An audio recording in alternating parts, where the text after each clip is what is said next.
So last week, we made a brief survey of the history of modern Afghanistan, which I hope gave some context for what's going on in the country at the moment. This week, I want to turn specifically to the fundamentalist organization known as the Taliban. So my presentation tonight will be divided into three sections. First, the movement's origin, rise, and eventual conquest of most of the country. Second, its essential ideology and socio-religious practices. And then third, the movement's political decline and fall and recent reemergence. So let's back up a bit. You may recall that with the withdrawal of Soviet troops and the crumbling of the Afghan government in 1992, various mujahideen or warlord forces signed what was known as the Peshawar Accord. The accord proclaimed an Afghan interim government called the Islamic State of Afghanistan. It was to start serving in April of 1992. But due to rival forces contending for power, the interim government was right from the beginning paralyzed, and the country fell into civil war. This gentleman, who we've seen before, Ahmad Shah Massoud, was appointed the government's, this temporal government, Minister of Defense, and he would fight to defend Kabul against various militias, various mujahideen forces who all want to gain power. This is a power vacuum. There's a new government, but it's very unstable. And all these forces, which had been active during the insurgency against the Soviet Union, are now jockeying for power. And, oops, did I miss one? Yeah, this gentleman on the right was one of the main mujahideen. I think we saw him before, Gulbuddin Hekmatyar. So all these forces are now fighting to try and get control of the country. And in the process, now this has been a country that's been at war for a long time, and when wars last for a long time, you tend to get atrocities. It's part of war. And these various factions are committing various atrocities, often against the population. This notion that terror brings power. If you get people afraid of you, they will join you. And so the country's rife with these sort of atrocities, which the various warlords are bringing upon their enemies and also local populations. Now, the northern part of the country, and we'll get back there later, is fairly peaceful. It's in the south, near what city? Kandahar, that is the real hot spot. So there's a lot of turmoil going on. So the Taliban emerge in August of 1994 during this period of turbulence, announcing the intention to liberate Afghanistan from its present corrupt leadership of warlords and establish a pure Islamic state, something we've seen in the past as part of a fundamentalist goal.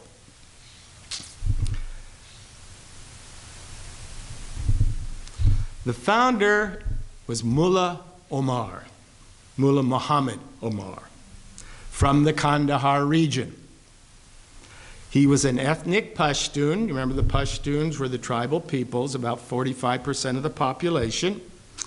Born into a conservative, rural Afghanistan family, poor and landless, of a tribe known as the Hotaks, one of the major Pashtun tribes. The point is, he's from a conservative background, a poor family, so not someone who has much standing at this point. Who's this guy?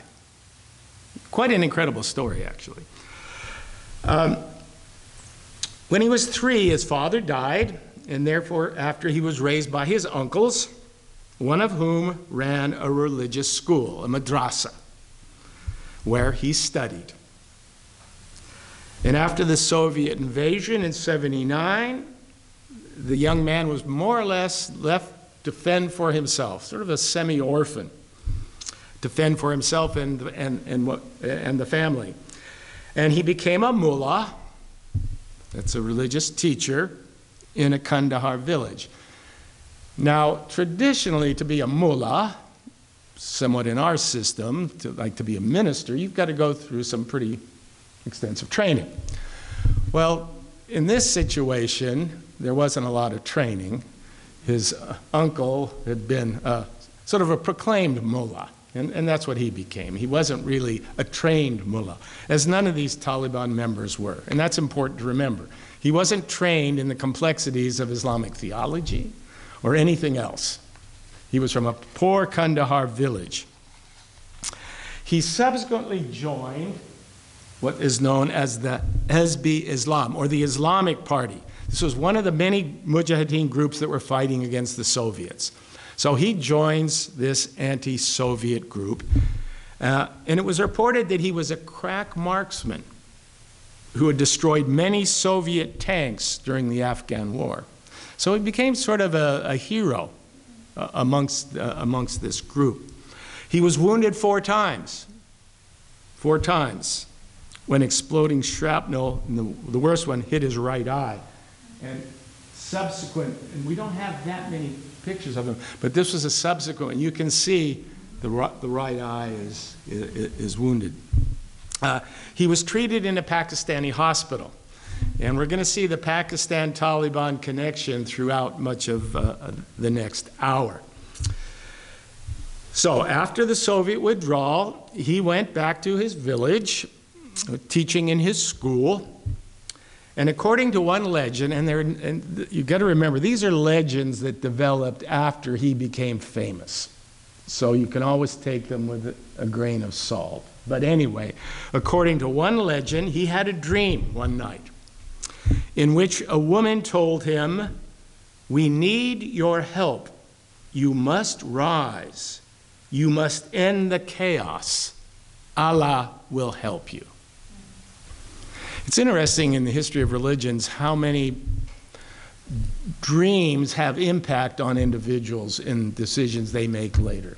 So whether this is true or not, it became part of the mystique of Mullah Omar. He was being spoken to by a higher power. He was being called, if you want. So he started his movement with less than 50 armed madrasa students who were simply known as the Taliban. Taliban means student in Pashtun. That's all it means. So these were the students. Now, when you think of revolutionary movements and mujahideen fighting and you say the students, well, come on. What chance are these guys got? In any case, his recruits, and this is very important, his recruits came from refugee camps, mainly in areas of Pakistan, which were just across the border from Afghanistan. They fought against, that's the new Taliban students, the rampant corruption in southern Afghanistan that emerged during and after the war, the one I mentioned at the beginning. And initially, it appears they were welcomed by much of the population who were just weary of this warlord conflict and chaos. Now, according to Taliban accounts, Omar had become sickened by the abusive raping of children by the warlords. This was one way that you asserted your power. Rape and war go hand in hand. You can study any war. This is one way that you assert your power. And this was going on amongst warlords against each other and against the Afghan population, not by the Soviets, not by any external, but by these warlords. And he decided there was one case where two warlords had abducted two teenage girls, had their heads shaved, and repeatedly raped them. He enlisted 30 of his students, or talibs, who freed the girls, hung the commander from the barrel of a tank. Omar later said, "We were fighting against Muslims who had gone wrong." How could we remain quiet in the face of such crimes? So that's how the movement started. It started fairly idealistically. In fact, Omar and his students kind of became Robin Hood sort of figures. You know, the idea of helping the poor and the abused against the rapacious Mujahideen commanders. That's the beginning. But within months, 15,000 students from various refugee camps had joined the movement. His name had become known. He was somehow standing up for something. And many of these young, idealistic students wanted to join the fight. This is not unusual. If you think of the Hitler Youth, if you think of the, in Cambodia, recruiting adolescent youth. This is what movements often do. So, and this is very important, in its very early days, the Taliban received support from Pakistan. The Pakistan, what is known as the ISI, Inter-Services Intelligence, the equivalent of our CIA, strongly supported the Taliban, hoping for a new ruling power in Afghanistan that would be favorable to them. This is power politics. It wasn't whether if they were good guys or bad guys. It was who you wanted next door. Remember I mentioned this is always a part of political strategy. You always want someone next door who is friendly. Because who's on the other side of Afghanistan? Iran. You don't want a government in Afghanistan that's going to have any good relations with Iran, because Iran is Shia.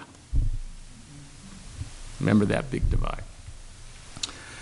So the Pakistan, the ISI aimed to exert control. So that's going on, and the Taliban leadership needs their support but doesn't want to be overly controlled. So there's this bit of this jockeying for power. But Pakistanis early on supply the Taliban with weapons, the weapons that they need. So on November 3rd, 1994, the Taliban, this group of students out of nowhere, launch an attack on Kandahar, the second largest city in Afghanistan, where after 2 days of fighting, they routed the forces of the local commander. Omar's commanders were a mixture of former military commanders from the war and madrasa teachers, and the students were his fighters. They captured, in the process, they captured dozens of tanks, armored cars, 6 MiG-21 fighters, 6 helicopters that had been left over from the Soviet occupation. When countries leave, they usually leave their hardware behind. That's going on right now. There's a lot of hardware that has been left behind. In addition, they enlisted most of the commander, whose name was Mullah Naqib, 2,500 men to join their cause. Suddenly you have 2,500 more recruits. Victory tends to do that. When you win, people want to join you. And it was this idealistic movement that was going to purify this Afghan country that had been, for how long, divided between these various powers. How many men did they lose in the attack? 12. which shows that the enemy was not all that up for the fight. So in only a couple of weeks, this unknown force had captured the country's second largest city. And by January of that year, they controlled 12 southern Afghan provinces. Militias controlling the areas often surrendered without a fight, similar to what happened recently. In Pakistan, Prime Minister Bhutto denied backing the Taliban. It's a political lie. I mean, this is done all the time, right? On the international scene, she didn't want to be seen. This is 1994. Saying that her country had no favorites in Afghanistan and would not interfere there. Later, she added she could not stop new recruits from crossing the border.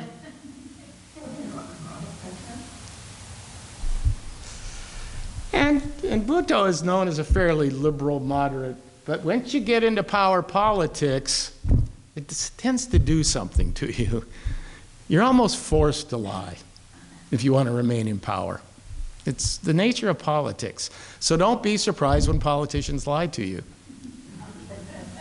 And I'm serious there. It's almost part of the game. In any case, that's one of my views. So after taking Kandahar, the Taliban immediately implemented the strictest interpretation of Sharia law seen anywhere in the Muslim world.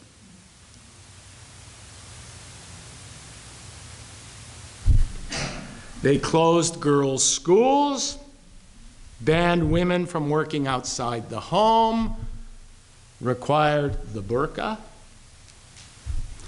They ordered all men to wear long beards, which was a symbol of traditional Islam. This was seen to be what the companions, the original followers of Muhammad, had long beards. They smashed televisions and forbade any sports or recreational activities.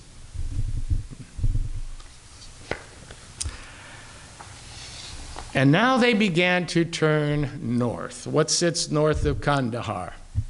What city? Kabul. And west towards Herat. These are the next two cities. In the process, most of the local warlords either fled or surrendered. They just gave up.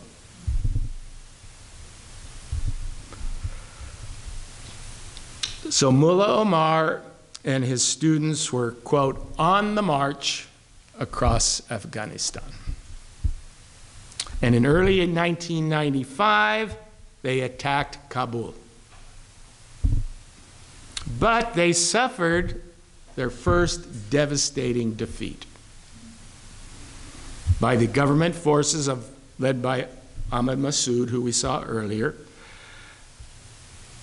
While retreating, and this might be a turning point for them. Well, this was the attack on Kabul, but while retreating, they started shelling the city. And they killed a lot of innocent people. And this is, for the first time, this is where you get a feeling of negativity towards the Taliban. That maybe they were just another mujahideen power grab. A lot of people start thinking this. Perhaps the reason is when you've had all these victories and suddenly you're defeated and you've had your friends dying around you, your attitude changes. In any case. The other thing that happened, and this was by government forces initially, the Hazars, which are a minority ethnic group different from the Pashtuns, many of them who were living in southwest Kabul, the government started looting and killing many of them. Another example of this tribal association in Afghanistan, especially if you get someone down and you have the opportunity to step on them, you do it. And we will hear of the Hazars again. So the defeat in Kabul came as a major blow to Taliban prestige. Okay, you've won all these battles, suddenly you're defeated. But not to their determination. Okay, we couldn't take Kabul, but what's our other target? Herat in the west. Herat.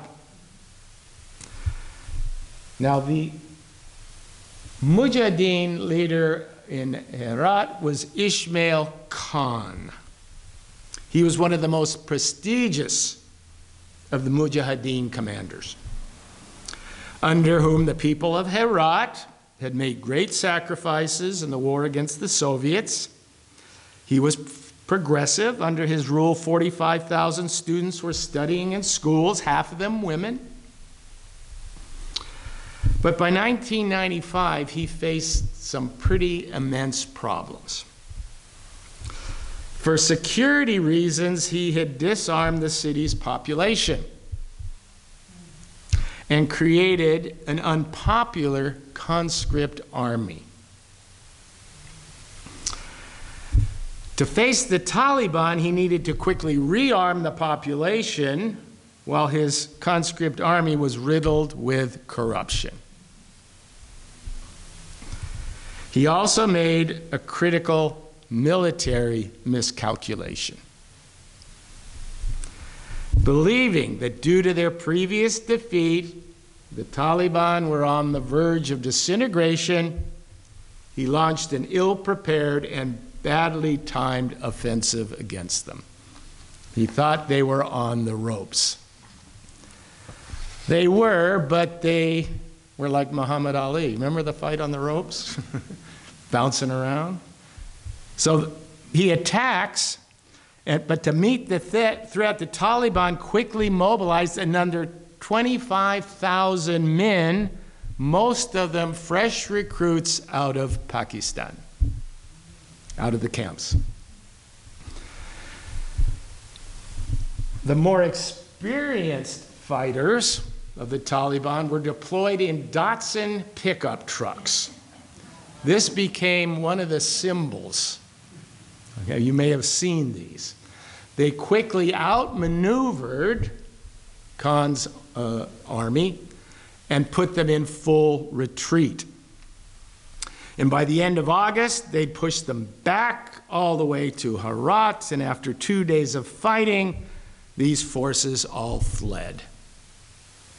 Ismail Khan then abandoned the city with his commanders and several hundred men and went to Iran for safe haven across the border.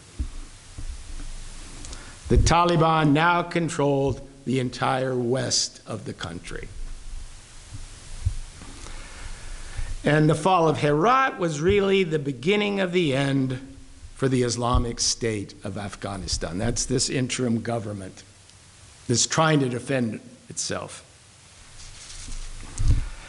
Because now the Taliban have new confidence. We had one defeat, we've recovered, we've been victorious, on to Kabul. And early in 1996, they started their second march on the capital.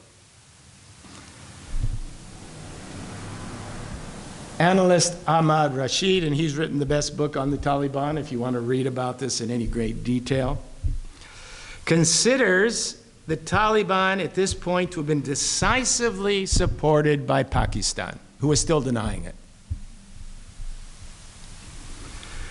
He was an expert on the Taliban, and he knew them better than almost any outsider. He had met with Mullah Omar, he had interviewed many of the leaders. So, the Taliban are marching towards Kabul. This gentleman, the previously mentioned leader, Hekmatyar, signs an agreement with the government to take military action against the Taliban. He will join the government and help defend it. Now, if your government needs warlords to join it to help defend it, it's probably not in a very good shape militarily. But this is what he does. He joins, and they set up defenses against the oncoming Taliban. He also, however, wants something political out of this.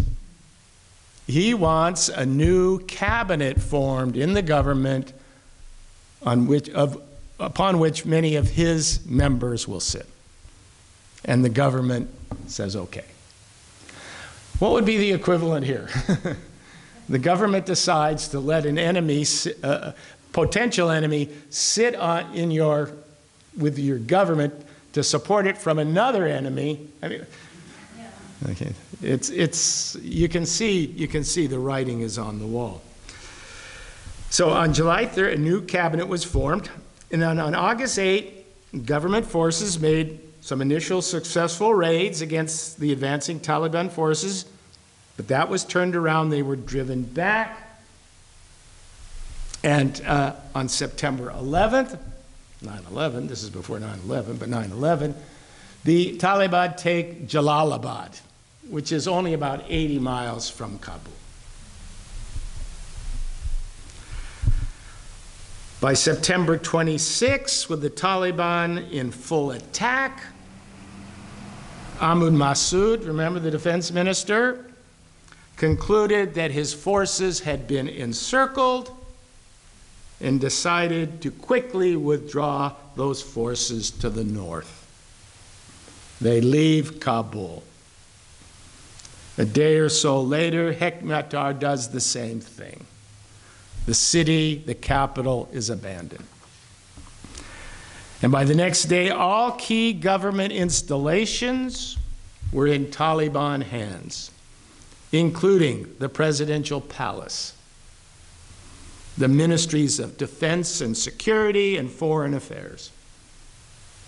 They had captured the capital. This what started as a ragtag group of students had finally taken Kabul. And Mullah Omar, who from this point on becomes very shadowy, he's always behind the scenes, which is actually part of the mystique of many Islamic movements. It's part of the mystique of much of Islamic culture. I know when we were in the inner city of Fez in Morocco, in the old city, you'd walk along these alleyways in these old doors. You open those doors, beautiful, gorgeous homes with fountain. You don't show on the outside. It's the inner. So this often translates into politics. Mullah Omar isn't going to be out there holding rallies every week. He retreats. He becomes this sort of mystical figure behind the movement. And in Islamic culture, that's a very powerful position. We sort of think that the powerful position is when you're out there and yelling. This position is you're behind the scenes. You're behind the scenes. In any case, he appoints this gentleman to carry out the overt leadership. Mullah Muhammad Rabbani, head of the ruling council, which was called the Islamic Emirate of Afghanistan. That's the new Taliban government's name, the Islamic Emirate of Afghanistan. This is their flag, and that's their coat of arms. On the flag is what's known as the Shahada. I think we came across that before. It's the statement of faith. I bear witness, there is no God but Allah, and Muhammad is his prophet. ISIS will take the same thing. Al-Qaeda had the same thing. This became common. This is identifying you with the companions of Muhammad. right back to the beginning, this purified vision of Islam. So what's their first action? They get this guy, who had been president of the interim government, Najibullah. He was at the UN compound when the Taliban come for him. He was abducted from UN custody and tortured to death. By this time, the war-hardened Taliban had definitely changed. They're doing things now that perhaps they would not have done early on. They've learned the game. They've learned this game. His body was then dragged behind a truck through the streets of Kabul. His brother was given the same treatment, and their bodies were hanged from a traffic light outside the presidential palace, in order to show the public who was in control. There are pictures of this, but I decided you probably wouldn't want to see them. Meanwhile, like I said, Mullah Omar became a shadowy, behind-the-scenes figure, which only added to his mystique. Now, the Islamic State of Afghanistan, that was the old, was still recognized by most of the international community, even though it had fallen. The Taliban's Islamic Emirate of Afghanistan received recognition only from Saudi Arabia, Pakistan, and the United Arab Emirates. And as I'll show in a moment, initially even the US accepted it, but I'll get back to that.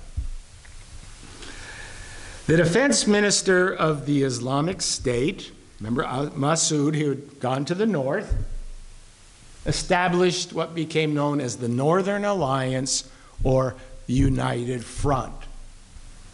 He retreated to the far northeast of the country. All the rest of this country is by and large in control of the Taliban, with some areas still in dispute. But the United Front is now centered in the far northeast. This front included all Afghan ethnicities, Tajiks, Uzbeks, Hazars, and Pashtuns, and they're all opposed to the Taliban.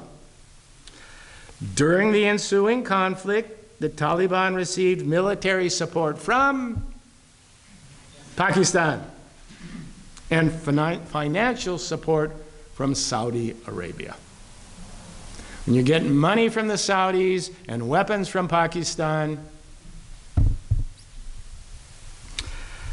Now, the fall of the government had created, and why is Pakistan doing this?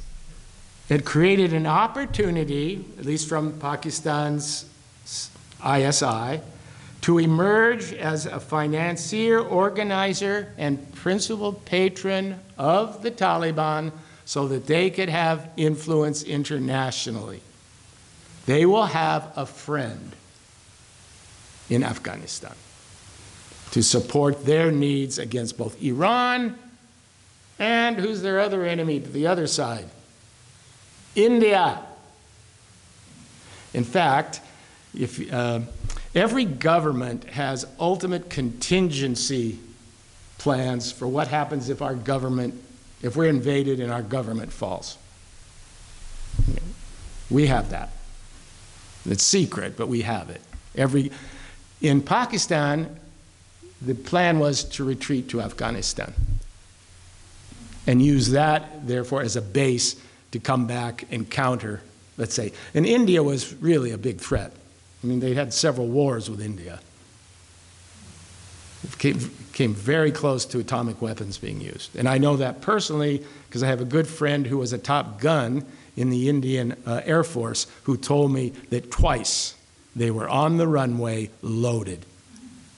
And they weren't loaded with machine guns. They were, but they were loaded with atomic weapons. They were called off in the last few moments.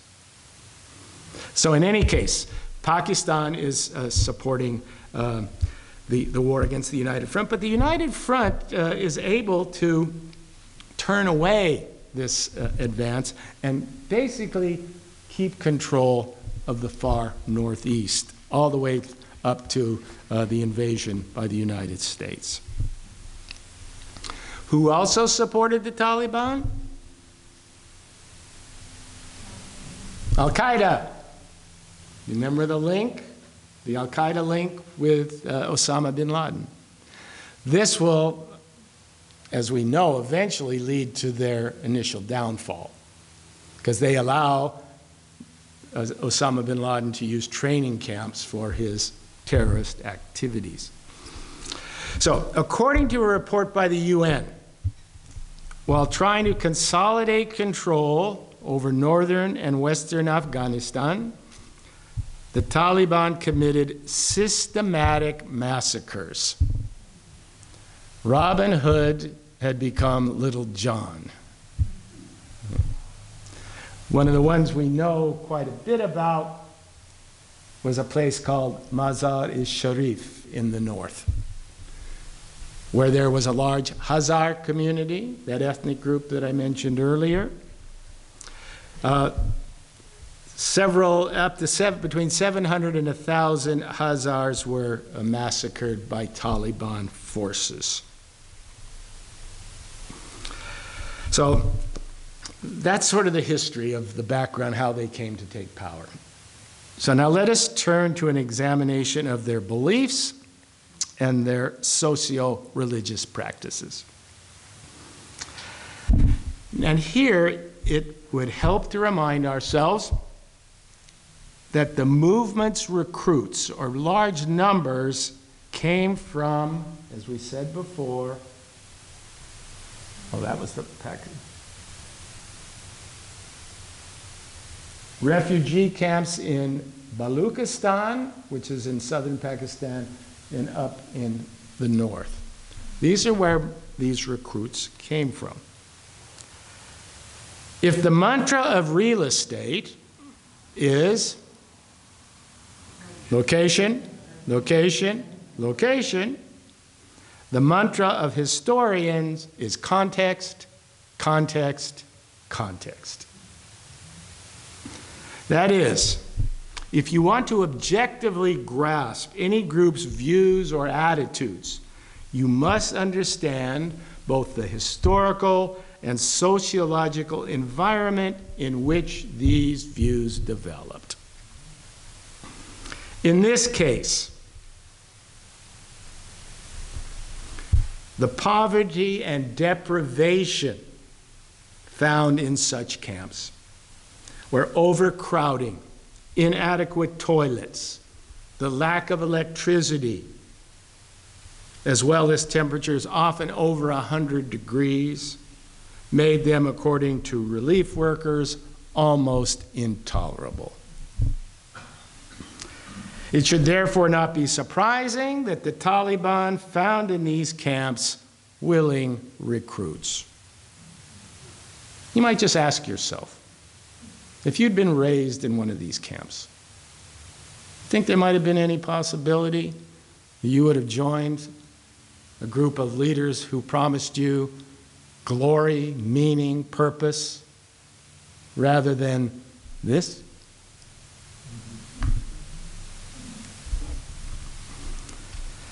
The large numbers of these recruits were incredibly young, ranging from 14 to 24.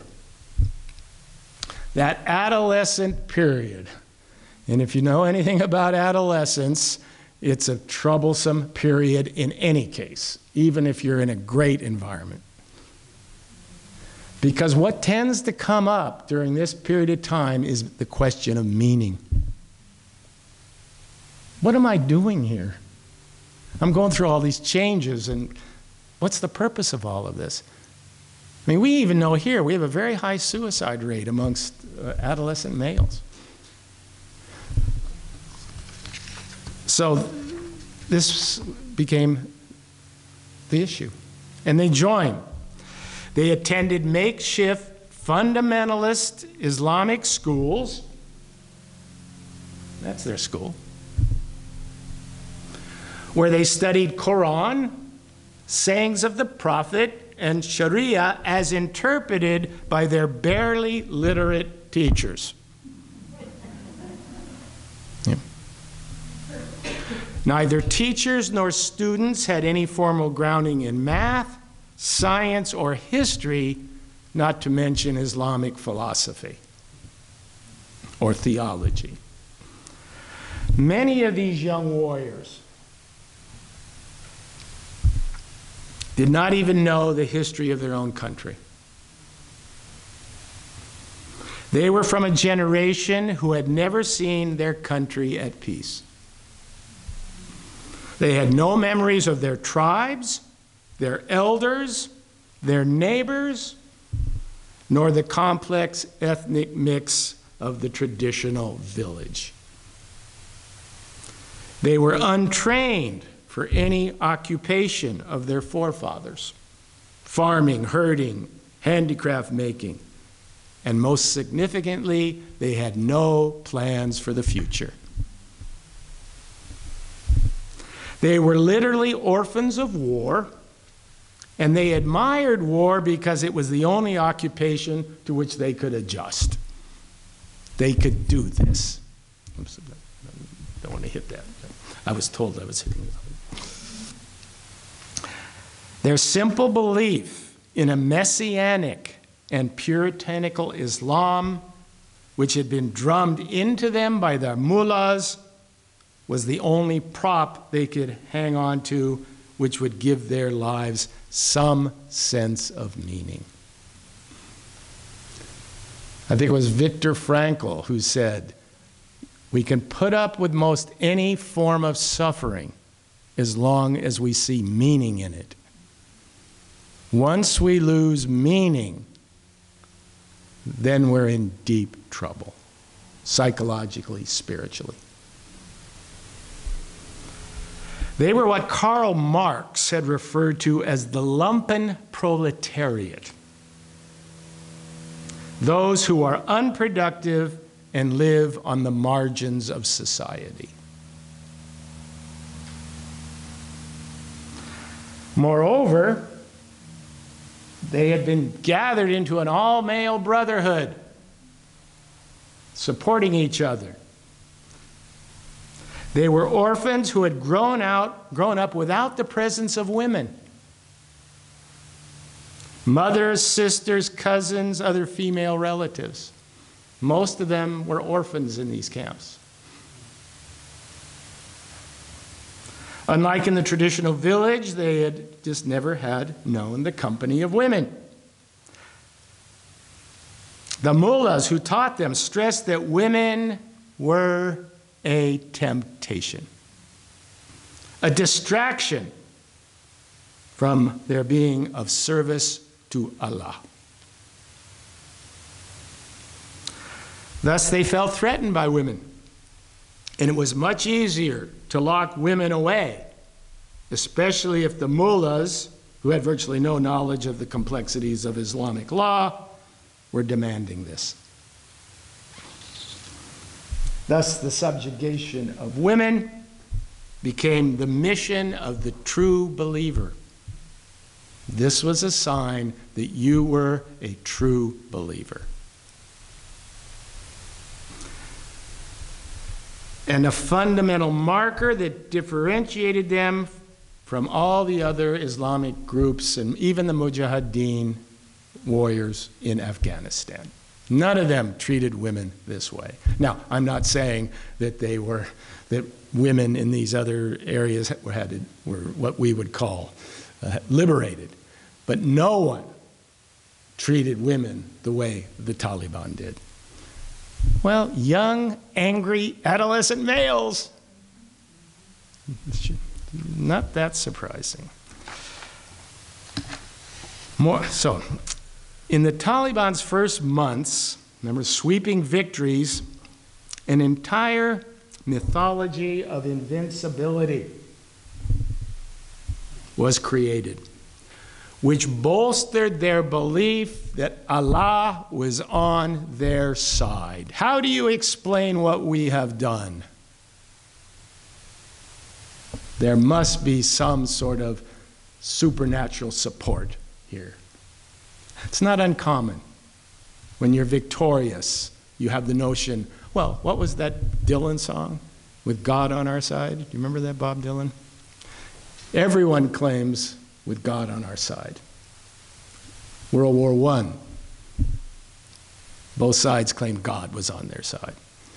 So the idea, if you're fighting and your life is on the line, the idea that God is on your side or Allah is on your side can strengthen you. And then when you win, and you come from such an unprecedented background, something's going on here. That was the notion. So what was their interpretation of Islam? Again, if you want to go into this in detail, I'd suggest this book by Ahmad Rashid. But before answering this question, it is important to point out that before the Taliban, Islamic extremism had been present in Afghanistan, but had never flourished. It was always a small pocket.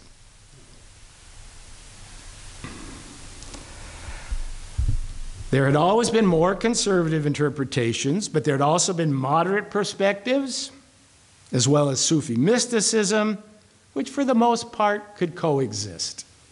The problem in Afghanistan traditionally wasn't religious, it was political. You didn't find great differences theologically. Fundamentalist views received a major boost when Saudi money and arms began to flow to Saudi-trained, remember Wahhabi? The Wahhabis from Saudi Arabia back to the 18th century. That's where this fundamentalism, modern fundamentalism began. They began to infiltrate Afghanistan. They brought money and they brought weapons. And in return, they had a theology. So this is when extremist Islam really starts to flow. And then, thanks to Pakistan, and we have to admit the CIA, the pipeline of weaponry, which was supplied by both, what Ahmad Rashid calls the engine of jihad, was shifted in favor of the more radical extremist parties. They were the ones who looked like they could win.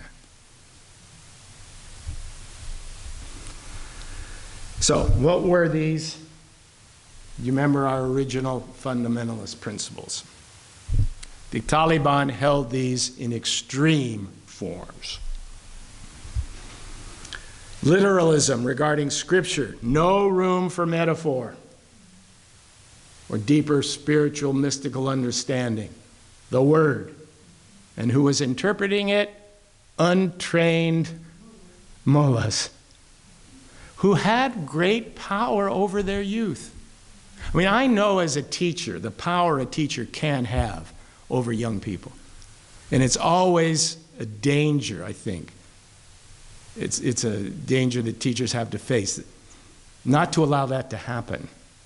Because they look up to you. They look up to you. And so here we have these untrained mullahs with these notions. Secondly, inerrancy of text, as I mentioned. Then an attempt to restore the glory of the past through an apocalyptic form of violent action. How are we going to retain the glory of the past? We're going to have to take it with jihad. No one's going to give it to you. You have to take it.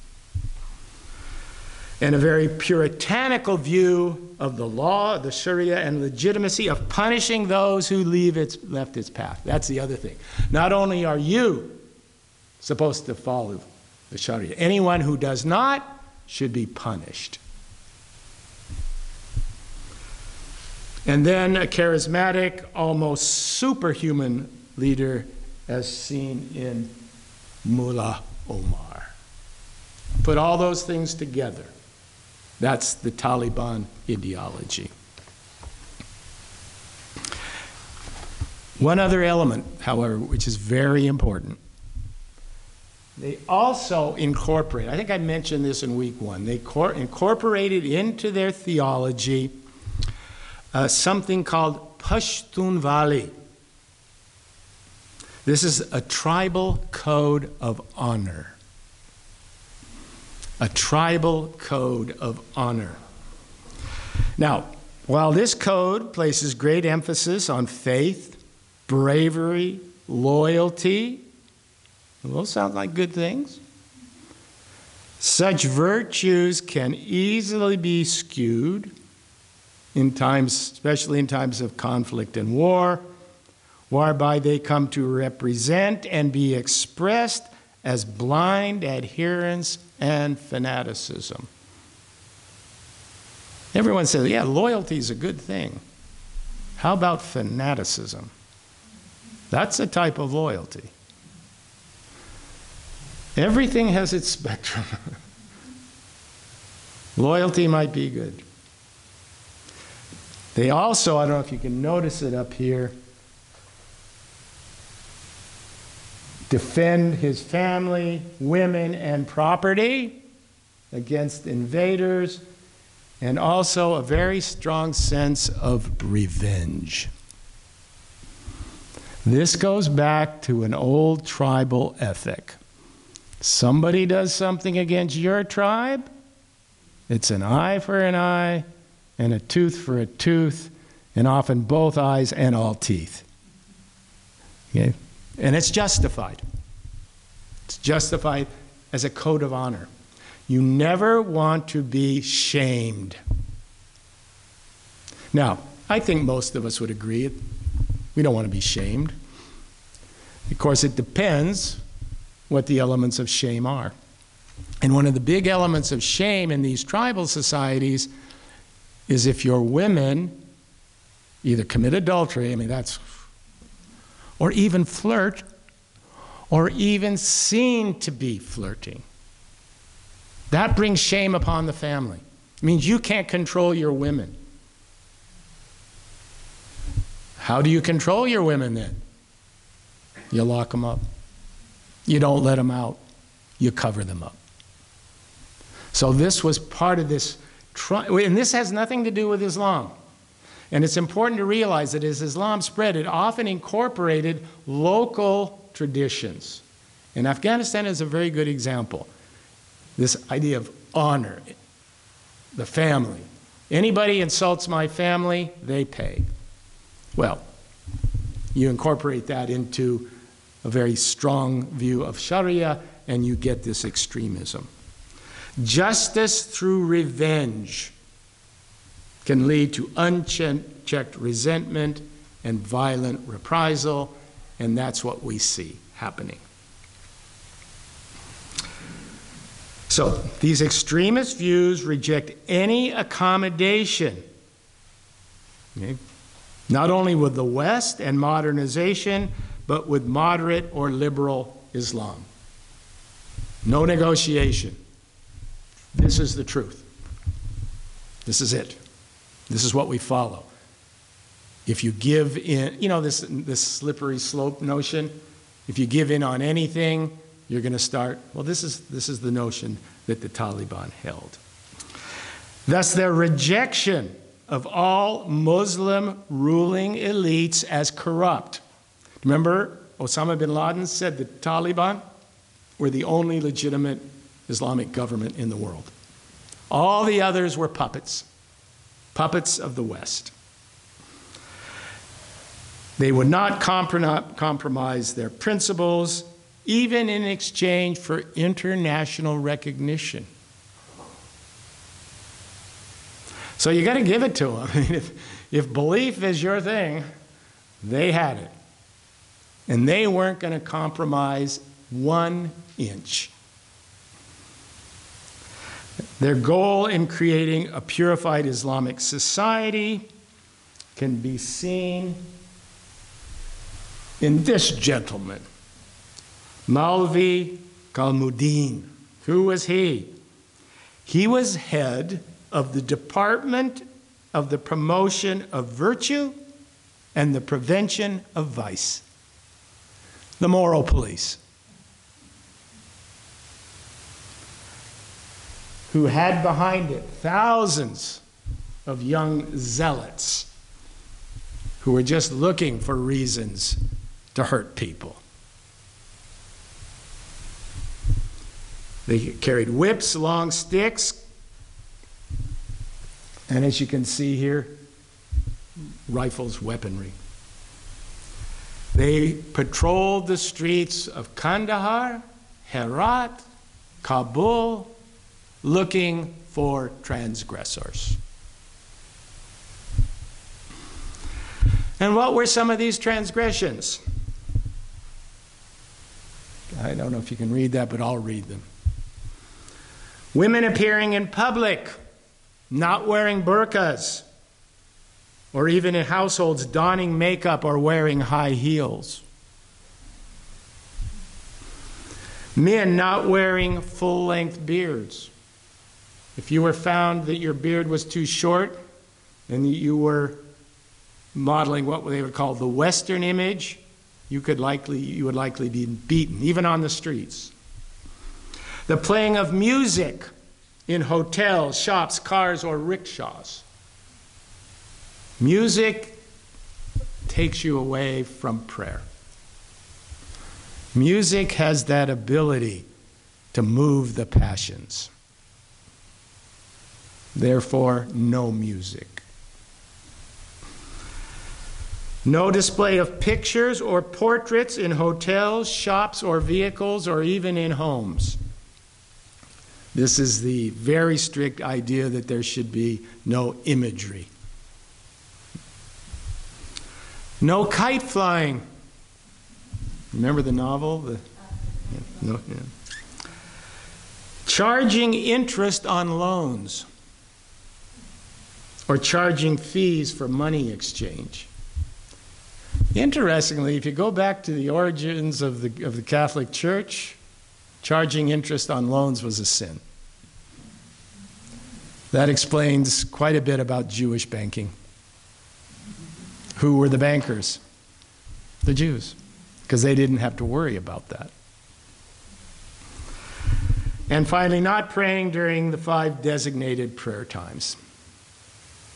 Doing any of these could cause you to be beaten, arrested, and if really over the top, even executed.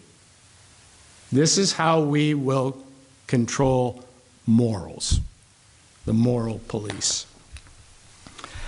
Women were to be completely segregated from men in the public sphere. What was the reason given? We've heard this around here too. There were those men who could not behave properly around women, and women thus needed to be protected. Well, some truth in that, but you can see how that could be completely abused. These edicts were broadcast regularly on Radio Shariat, as in Sharia, which had originally been Radio Kabul. These were daily broadcasts.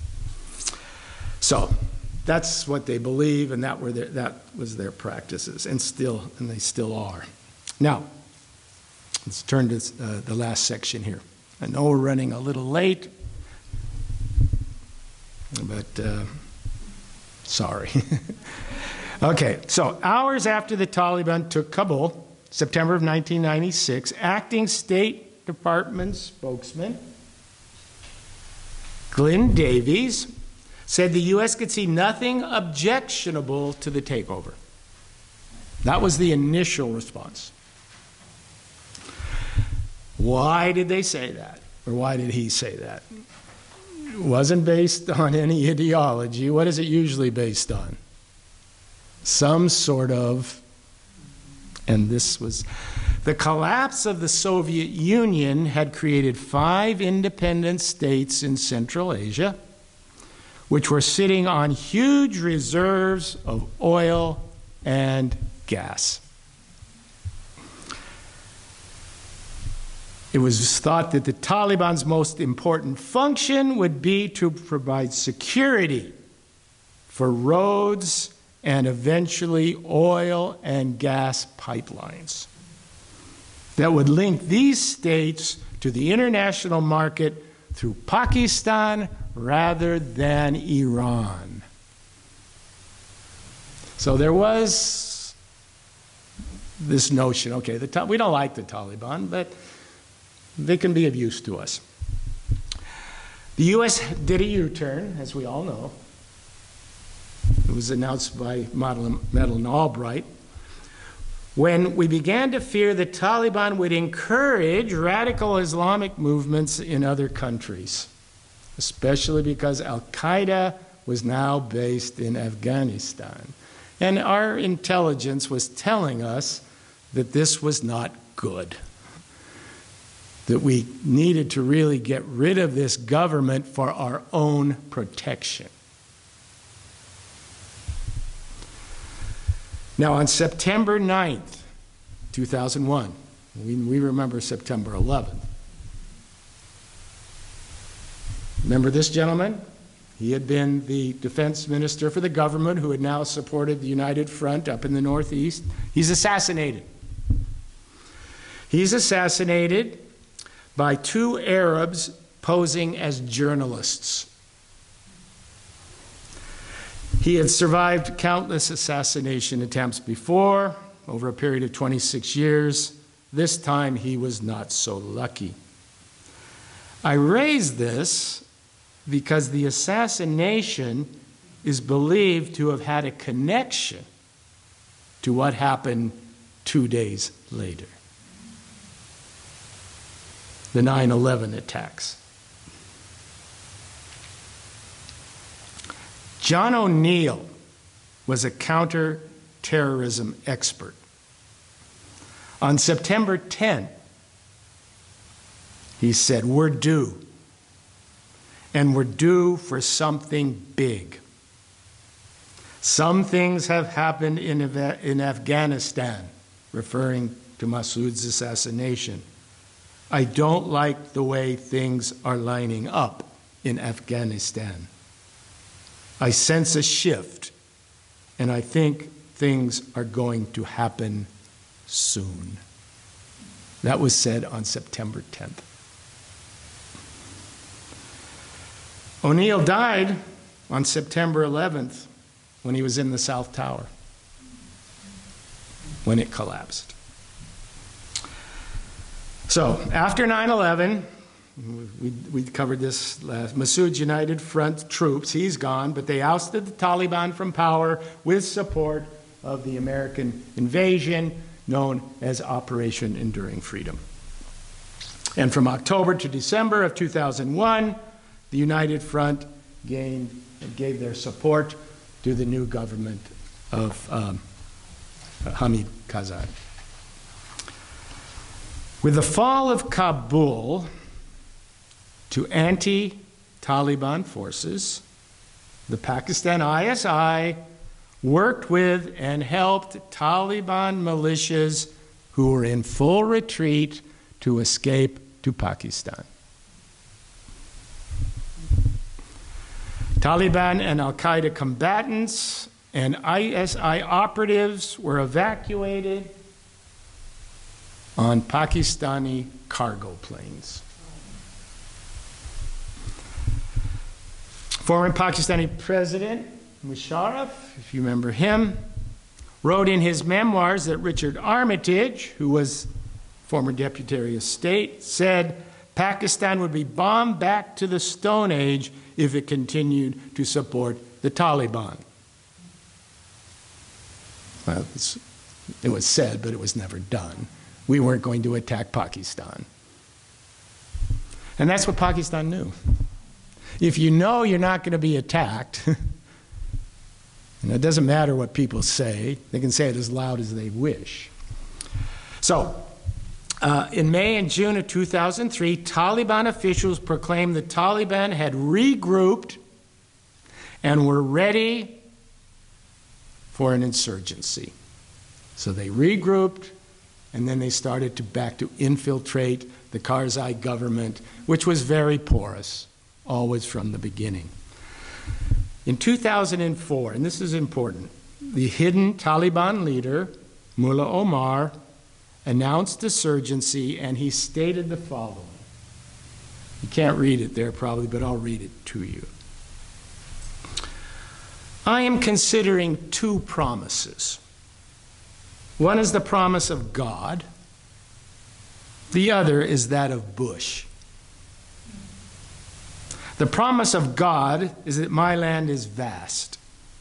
If you start a journey and go God's path, you can reside anywhere on this earth and you will be protected. The promise of Bush is that there is no place on earth where you can hide, then I cannot find you. Do you remember that statement? We will see which one of these two promises is fulfilled. Statement in 2004. In July 29th, 2015, Afghan's National Directorate of Security said Mullah Omar had died at a hospital in Karachi, Pakistan. This was confirmed by Ghani's government after, and the Pakistani newspaper, the Express Tribune, reported that a former Taliban minister and current leadership council member said he had died from tuberculosis, although there was speculation that he had been murdered, and there still is. The following day, the Taliban confirmed he was dead. They had concealed his death for 2 years. This is important because at this time, if you go back and read anything about this, many said this was the death knell of the Taliban. Their charismatic leader had died. They were wrong. The Taliban regrouped and came under the leadership of Akhtar Mansour, who was subsequently killed a year later by a U.S. drone strike as he crossed into Pakistan from Iran. Again, they're done for. Again, they were wrong. This gentleman, Habibullah Akhundzada, took over leadership, and he is the current leader of the Taliban. And as we know, with the collapse of the Islamic Republic of Afghanistan, the Taliban have returned to power, sitting in the presidential palace, just as they had done years before when they first took Kabul. So what does the future hold for Afghanistan under the Taliban? You want to write an essay on that? Submit it. Some believe the Taliban will have learned from their past mistakes and moderate their policies. Others hold that their victory will only reinforce the view that Allah is on their side. Time will tell.